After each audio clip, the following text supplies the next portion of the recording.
हम अभी जो अध्ययन करेंगे वो कारक अध्ययन कर रहे हैं। कारक के अंतर कारक का प्रयोग क्या होता है? क्रियाजनिकत्वम सहकारकम, क्रिया को उत्पन्न करने में जो सहायक होता है, क्रिया को उत्पन्न करने में जो सबसे सहायक तत्व होता है उसको हम कारक के नाम से जानते हैं। कारकों की संख्या कितनी होती है? सबसे पहले अगर पूछेगा कारक की संख्या, तो कारक कितने होते हैं? 8 कारक होते हैं। अब ये कारक चलते हैं विभक्ति के आधार पर। किस आधार पर चलते हैं? तो विभक्तियां कितनी होती है? कारक 8 है, विभक्तियां कितनी है? 7। विभक्ति है 7 विभक्ति 8 कारक। अब ये कारक चलते हैं परसर्गों के आधार पर। किनके आधार पर? और परसर्ग होते हैं शब्दांश। क्या होते हैं? शब्दांश होते हैं। आओ इनका परिचय देखते हैं हम अब लिखित रूप में। सबसे पहले हम लिखते हैं क्रम। कितने क्रम हमें लिखने पड़ेंगे? 8। 1 2 2 3 4 5 6 7 8। अब क्रम के बाद हम लिखते हैं विभक्ति। क्या आपको पता है विभक्ति को किस तरह से उच्चारित किया जाता है? एक और कहते हैं प्रथमा। ठीक, क्या कहते हैं? प्रथमा। द्वितीया, तृतीया, चतुर्थी, पंचमी, षष्ठी और सप्तमी। क्या हम इसको अष्टमी कहेंगे? नहीं, अष्टमी नहीं कहा जाता है। क्या कहा जाता है? संबोधन। क्या बोलते हैं इसको? संबोधन बोलते हैं। अब प्रथमा में कारक कौन सा रहता है? और इसका परसर्ग या जिसको हम कहते हैं चिन्ह, परसर्ग या चिन्ह, ये क्या होता है? प्रथमा होता है कर्ता। प्रथमा कर्ता ने, इसका परसर्ग क्या होता है? ने। द्वितीया कर्म को, तृतीया कारण से, ने, द्वारा। इसमें 3 आते हैं, ने से द्वारा। लेकिन ये होते हैं लगाव के लिए। किसके लिए प्रयोग किए जाते हैं? लगाव। चतुर्थी है संप्रदान। क्या है? अब इसमें होता है आपका के लिए। के लिए होता है, तो ये होता है दान अर्थ में। किस अर्थ में होता है? दान के लिए होता है। पंचमी से होता है अपादान। पंचमी अपादान। यहां पर से चिन्ह होता है, परंतु किसके योग में? अलगाव के योग में। अलगाव, अलगाव के लिए होता है। फिर आता है आपका षष्ठी में संबंध। षष्ठी का होता है संबंध। ये होता है का, की, के, रा, री, रे। नानी में भी हो सकता है, कोई बड़ी बात नहीं है। इसके बाद में सप्तमी आता है आपका अधिकरण। और इसमें होता है में, पर। ये तक पे भी कर लेते, कोई बड़ी बात नहीं। फिर संबोधन को एक बार फिर से क्या लिखते हैं? संबोधन। और इसमें होता है हे, अरे। इनका प्रयोग किया जाता है। अब हमसे प्रश्न कैसे करेगा और अध्ययन क्या करना है? हमको ये याद रखना है कि कौन सा परसर्ग किस कारक के साथ आता है। क्या याद रखना है हमको? कौन सा परसर्ग किस कारक के साथ आता है। जो परसर्ग छुपा हुआ होता है वही कारक वहां पर होता है। उदाहरण के लिए हमसे कैसे पूछेगा? हमसे कहेगा राम फल खाता है। राम फल खाता है। तो यहां पर अगर राम को अंडरलाइन कर दे और प्रश्न ये कहे कि राम शब्द में किस कारक का प्रयोग किया गया है, तो कौन सा कारक होगा? कर्ता कारक होगा। क्यों? क्योंकि यहाँ पर परसर्ग ने है और हम यहाँ पर क्या निकालेंगे? राम ने फल को खाने का काम किया। तो राम ने क्या खाया? फल खाया। तो कर्ता कौन हो गया? राम। इसलिए कर्ता कारक हो जाएगा यहाँ पर। समझ में आ गया? अगर हम राम के नीचे रेखांकित ना रखें और फल को रेखांकित कर लें तो फल में कौन सा कारक होगा? कर्म कारक होगा। क्योंकि फल को खाने का काम किया जा रहा है, कर्म किया जा रहा है। बात स्पष्ट हो गई। फल को, जैसे हमने कहा राम विद्यालय जाता है, तो यहां पर विद्यालय में अंडरलाइन करें तो इसमें क्या हो जाएगा, कर्म कारक हो जाएगा, क्योंकि विद्यालय को चिन्ह छुपा हुआ है ना, तो यही आपसे पूछा जा रहा है। या हो सकता है दूसरे तरीके से पूछ ले, आपको 4 ऑप्शन दिए गए होंगे, वो कहेगा दिए गए वाक्य में, एक वाक्य दे दिया उसने, दिए गए वाक्य में वह कौन सा पद है जिसमें कर्ता कारक निहित है। तो कर्ता कारक किसमें निहित है, राम में। प्रश्न कुछ भी हो सकता है, उल्टे तरीके से भी कर सकता है। और तृतीया में चलते हैं, कर्ण लगाव हो गया। हमने कहा राम ने रावण को बाण से मारा, राम ने रावण को बाण से मारा। दिए गए वाक्य में वह कौन सा पद है जिसमें कर्ण कारक का प्रयोग किया गया है, बाण का। अच्छा, बाण में लगाव है या अलगाव है, कारण होगा कि अपादान होगा, से तो दोनों जगह दोनों होगा ना। दोनों कैसे हो जाएगा भाई, एक ही होगा, दोनों नहीं हो सकता। एक साथ दो कारक नहीं हो सकते एक ही शब्द में। कौन सा कारक होगा, करण होगा। क्यों करण होगा, आखिर अपादान क्यों नहीं होगा, करण क्यों होगा, इसका उत्तर क्या हो सकता है।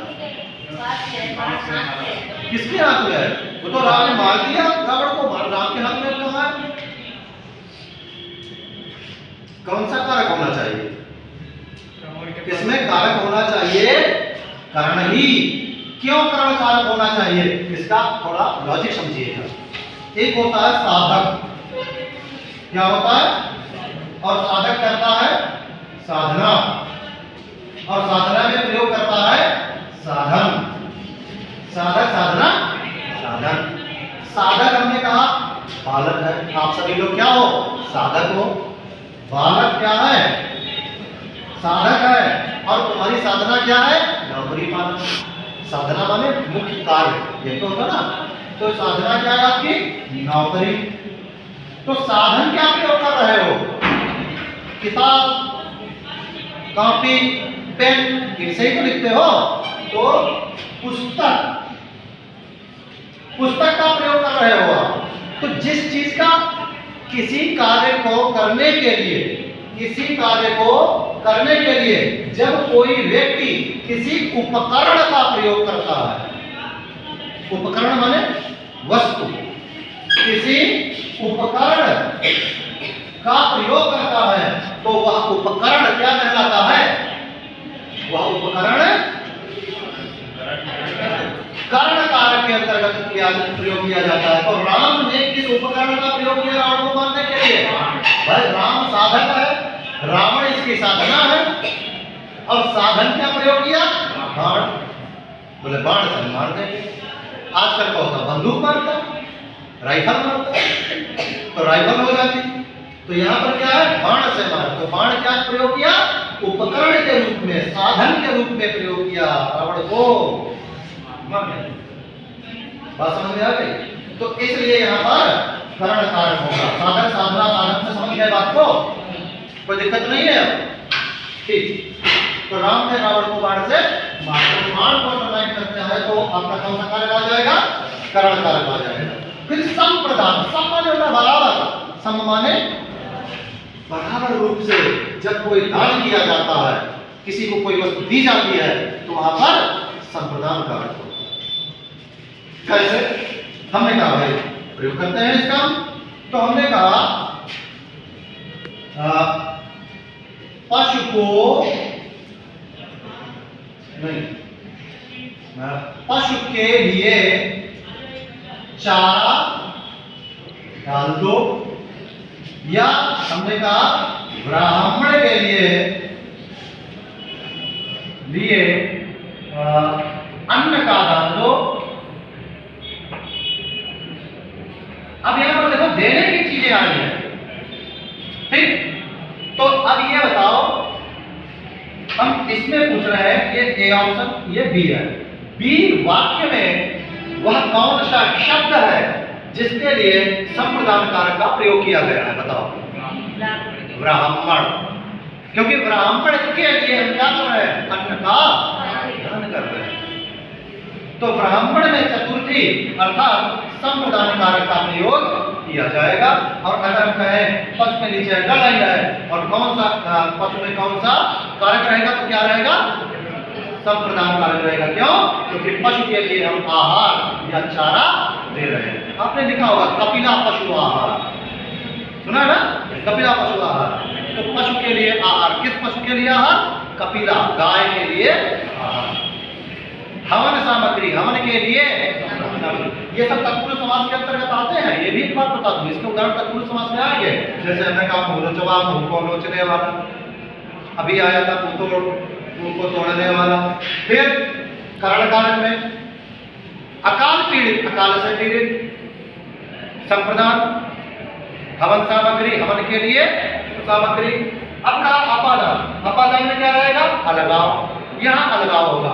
हमने कहा राम ने रावण को बाण से मारा। अब हमने कहा रावण के प्राण शरीर से अलग हो गए, रावण के प्राण शरीर से अब अलगाव हुआ। क्यों अलगाव हुआ? क्योंकि शरीर से प्राण छूट गए, अलग हो गए ना। तो जब कोई विषय वस्तु मेन आधार या बड़ी चीज से अलग होती है, तो हमेशा बड़ी चीज में जो अलग हो रहा है उसमें नहीं, जिससे अलग हो रहा है उसमें पंचमी होगा। तो यहाँ रावण के प्राण शरीर से। अब ये जरा बताओ कि इस वाक्य में कौन सा वह शब्द है जिसमें अपादान कारक है? शरीर। रावण नहीं, रावण तो नाम मात्र है, शरीर से प्राण अलग हुए हैं, इसलिए शरीर क्या है? अपादान। हमने कहा वृक्ष से पत्ते गिरते हैं, तो पत्ते में अपादान कारक होगा या वृक्ष में? वृक्ष में, क्योंकि पत्ता अलग हो रहा है, वृक्ष अपनी जगह पर है। जो शाश्वत है उसमें अपादान कारक होता है, जो अलग हो गया उसका मतलब ही नहीं, पता नहीं कहां जाए अलग होके। जो चीज है अध्ययन उस पर। ठीक, हमने कहा वृक्ष से पत्ते गिरते हैं, तो यहाँ पर वृक्ष को अंडरलाइन करोगे किसके लिए? पंचमी के लिए, क्योंकि वृक्षात् पत्राणि पतन्ति, वृक्ष से पत्ते गिर रहे हैं, वृक्ष से पत्ते अलग हो रहे हैं। समझ में नहीं आ रहा है? अच्छा, फिर इसके बाद में अपादान के बाद में हम लोग चलते हैं। चलो अपादान एक और कर ले। हमने कहा वह गांव से शहर को जाता है, वह गांव से शहर को जाता है। तो कौन सा इसमें पद है जिसमें पंचमी मतलब अपादान है? शहर नहीं, गांव से शहर को जाता है। तो शहर में कौन सा कारक होगा? शहर में होगा कर्म कारक, क्योंकि शहर हो जाता है और गांव से अलगाव हो रहा है। मायके से ससुराल, लड़की मायके से ससुराल जाती है, तो अपादान किसमें? ये देखो जानते भाई का तुम पहचानते हैं।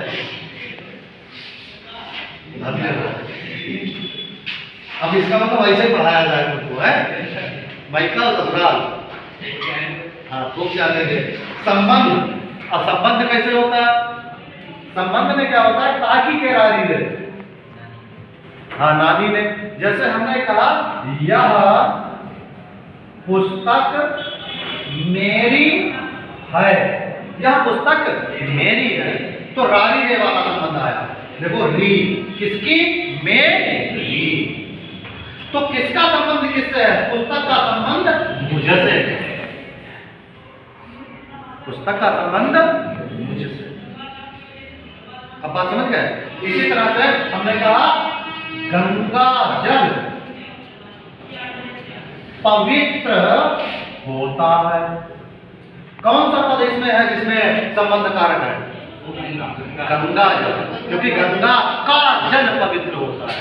तुलसी दल भगवान पर चढ़ाया जाता है, तुलसी का दल।